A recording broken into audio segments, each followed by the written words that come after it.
Let's get more on China's efforts to be granted market economy status with Dan McClory.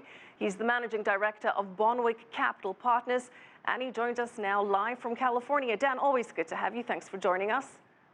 Thank you, Michelle. So Dan, China says that when it joined the World Trade Organization in 2001, it was promised market economy status by the end of this year, 2016. Why is the EU so reluctant to grant this?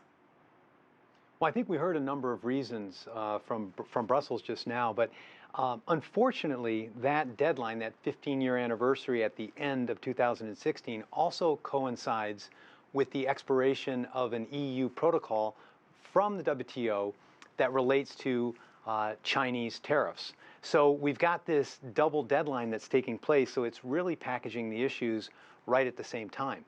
And the answer, of course, to this that's been put forward is that there could be a relaxation of the tariffs as long as there's a mechanism to correct it. And so right now, that's what's being discussed. But how divided is the EU over granting China this status? Are there some proponents for it? Sure, you've got the free traders, well, again, who have previously been in the EU, such as Britain, and of course you've got Sweden that are generally in favor of enhancing relations with China because they see it as a positive and a stimulus for their economies.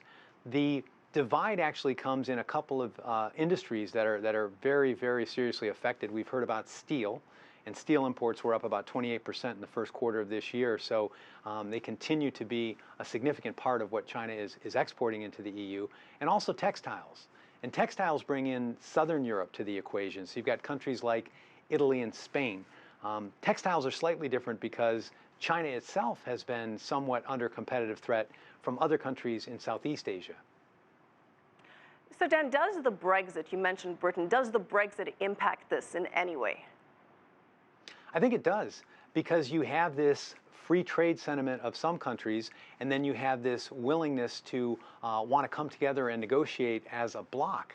And what the Chinese absolutely have on their agenda is they really don't want to see U.S.-style tariffs, which are 4 and 5 times greater than the European tariffs, come into play. In the U.S., it's almost a 200% duty that's being imposed on steel right now, and that's driven prices way up. Whereas in Europe, it's about 50%. So the EU is seeing some benefits of coming together to try to hold the line in one way, but certainly this newfound nationalism and certainly the free traders are also affecting the conversations in Brussels. Well, Dan, you mentioned the steel dispute. China is the world's biggest producer of steel. Would this be solved if China and the EU can address the steel issue specifically? I think so, but that's a very challenging situation. We heard from Brussels about just the rancor in the discourse that's taking place from unions and trade associations. Some of the rhetoric we've heard has been, frankly, over the top. It runs along the lines of, would you give a license to dump to a country that is the world's capital of overcapacity? I mean, that's how extremely this is being looked at right now.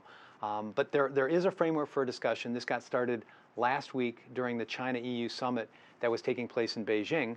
This committee has been formed, and they're attempting to allow for some trade-offs to give market economy status, but at the same time have the lesser duty rules come into play so there's a mechanism to correct just in case there's a situation that warrants an increased duty very rapidly. Well, Dan, keeping in mind China is the EU's second largest trading partner after the US. So what is at stake here if China doesn't get what it wants? That's a great point, Michelle. The EU, in light of Brexit, definitely needs more friends nowadays. They need countries like China that are serious players on the international stage to recognize them, to interact with them, to respect them. So it's absolutely in the EU's interest to play ball, so to speak, on these conversations. And taking a hard line would have the absolute opposite effect. All right, Dan, we're out of time. Thanks as always for your insight. Dan McClory, Managing Director of Bonwick Capital Partners.